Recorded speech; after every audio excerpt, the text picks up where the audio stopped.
kita kembali lagi ya. Kita bahas-bahas lagi tentang pesugihan.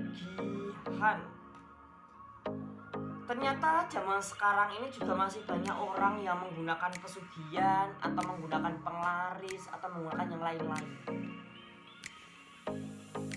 Dimana pesugihan ini sudah familiar dan populer sekali di kalangan masyarakat.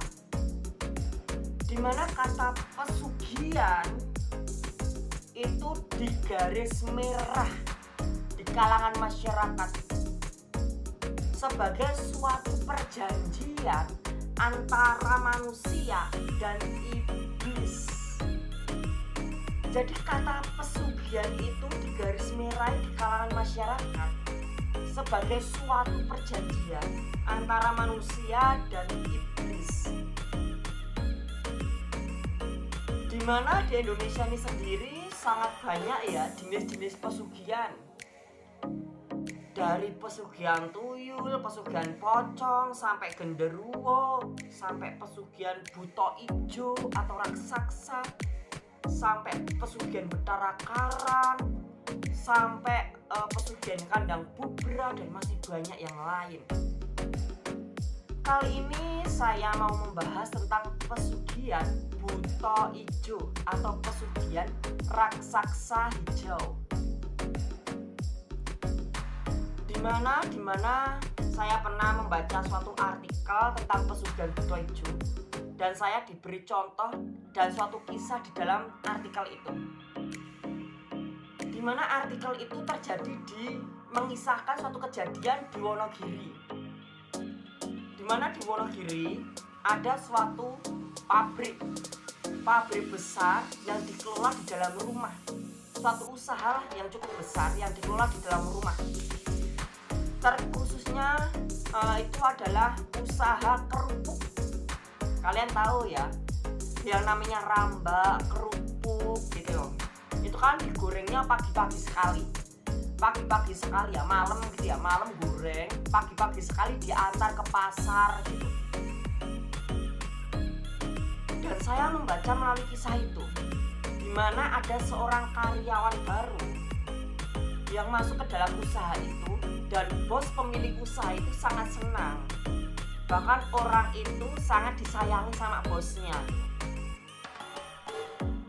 Sangat disayangi, sangat dimanjakan, sangat diperhatikan. Dimana orang itu bekerja sudah hampir 9 bulan. Dan suatu ketika malam-malam orang itu sudah berangkat kerja, masuk kerja, goreng rambak kerupuk gitu ya. Goreng rambak kerupuk untuk pagi-pagi diantar gitu. Tapi ketika di malam hari sudah menjelang jam 12 ke atas, saat orang itu goreng kerupuk rambak karak gitu ya, orang itu tiba-tiba muntah darah.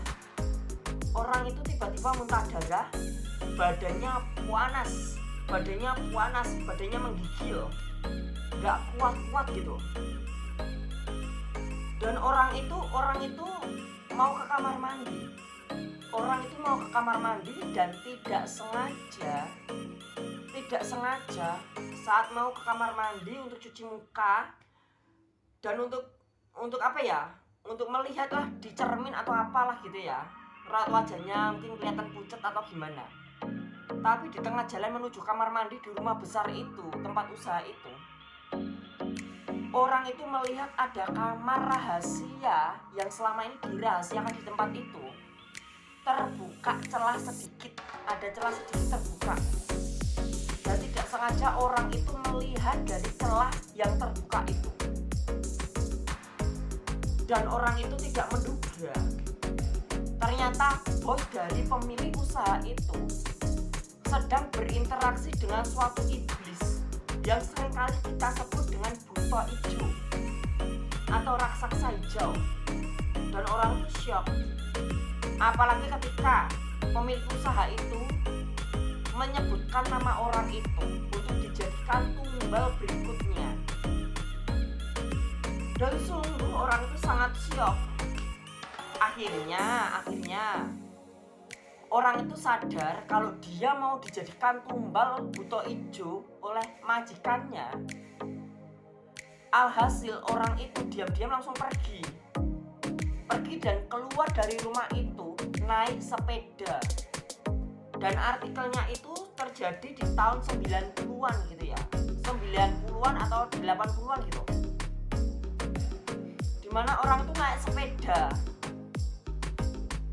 Dan ketika naik sepeda, orang itu gak kuat saking panasnya, sampai orang itu terjatuh dari sepeda, sampai dilanjutkan lari dengan tubuh yang lemas, muntah darah, bahkan hidungnya sudah mengeluarkan darah, karena dia yang mau dijadikan tumbal oleh majikannya. Orang itu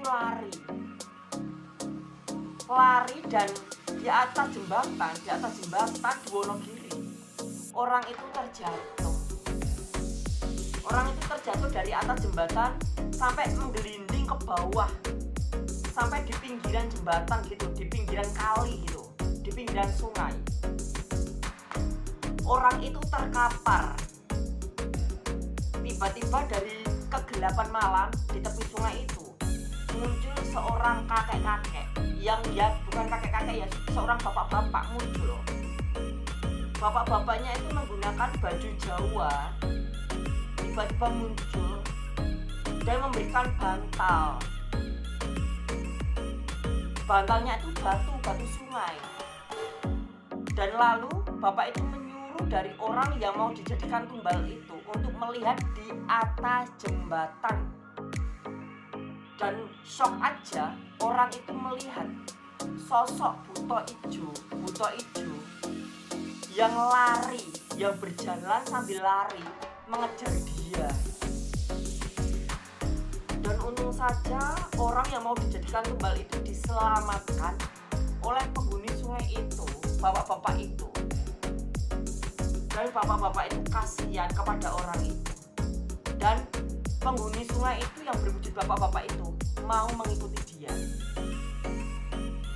Dan ini sungguh mengerikan, karena zaman sekarang ini pun masih banyak orang yang masih menggunakan pesugihan.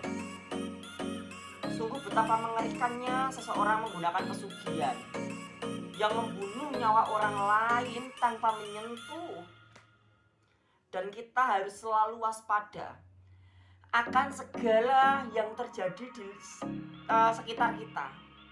Jangan sampai kita jatuh di dalam lubang kematian hanya karena pesugihan. Dan ini harus menyadarkan kita kalau kita harus sadar hidup kita cuma sementara.